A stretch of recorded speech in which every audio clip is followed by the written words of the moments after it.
It was her first night on the job. Emily, a college student desperate for extra cash, had been hired by the Harris family to babysit their 6-month-old son, Oliver. They lived in an isolated, sprawling house on the outskirts of town, one of those old homes that creaked and groaned with age, even when no one was around. Emily had heard rumors about the house, but she wasn't the type to believe in ghost stories. The parents had gone out to dinner, giving her a full evening of peace and quiet with little Oliver, who was already fast asleep in his crib by the time she arrived. They had left the house in her capable hands, or so they believed. The baby monitor, sleek and modern, was the only connection between her and the nursery upstairs. The soft hum of the monitor was the only sound in the otherwise silent house, aside from the occasional rustle of wind outside. Emily settled in the living room, wrapping herself in a blanket, her mind wandering. She flicked through the channels on TV, barely paying attention. The minutes passed, but she kept glancing at the monitor, ensuring everything was quiet. She checked on Oliver a few times through the baby camera, but he was still sleeping soundly. It was then, as the clock ticked past midnight, that something unsettling happened. The monitor crackled to life. At first, it was just static. Static was normal. Every now and then, the monitor would pick up interference from nearby devices or the walls of the house. But then, the sound shifted. It was a breath, a soft, deliberate inhale, followed by a slow exhale. Emily froze. The hair on the back of her neck stood up. She leaned forward, her eyes wide as she stared at the monitor. The room was silent.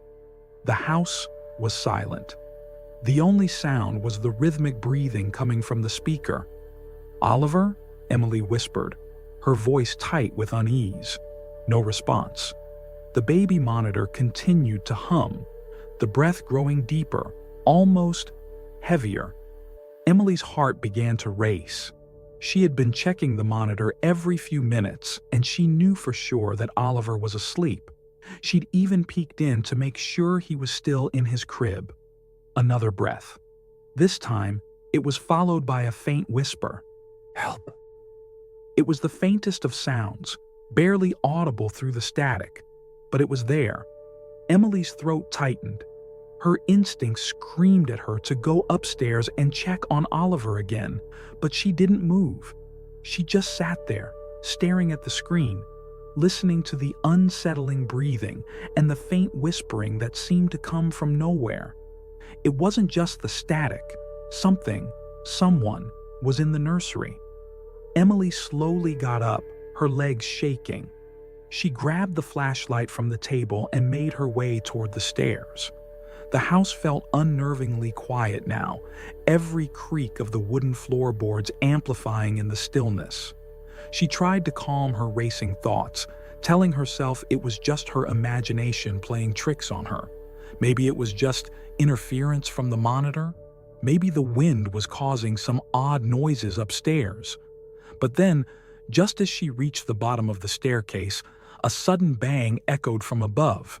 Emily's heart skipped a beat. Her breath caught in her throat. She stood motionless at the foot of the stairs, the flashlight trembling in her hand. The baby monitor buzzed again, the static becoming louder, as though something or someone was close to it. And then, she heard it again. That breath, closer this time, almost right behind her. "Emily." The voice, barely a whisper, sent chills down her spine. It was followed by the unmistakable sound of a door creaking open. Her mind raced as she turned the flashlight toward the stairs. "Oliver," she shouted, her voice trembling. No answer, just more static. She reached the top of the stairs and slowly approached the nursery. The door was slightly ajar, the dim light from the hallway casting long shadows in the room. She pushed the door open with trembling hands, stepping into the nursery. Oliver was in his crib, just as she'd left him. He was still asleep, his tiny chest rising and falling gently with each breath.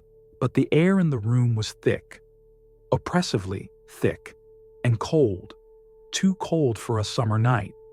Emily's breath hitched. The baby monitor buzzed, crackling loudly in her ear. She looked at it, and for the first time, the screen showed something she couldn't explain. There, in the static, was a face with hollow black eyes staring back at her. The face seemed distorted, blurry, as if it wasn't entirely human.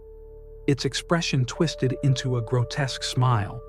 Emily screamed and dropped the flashlight, backing away from the crib.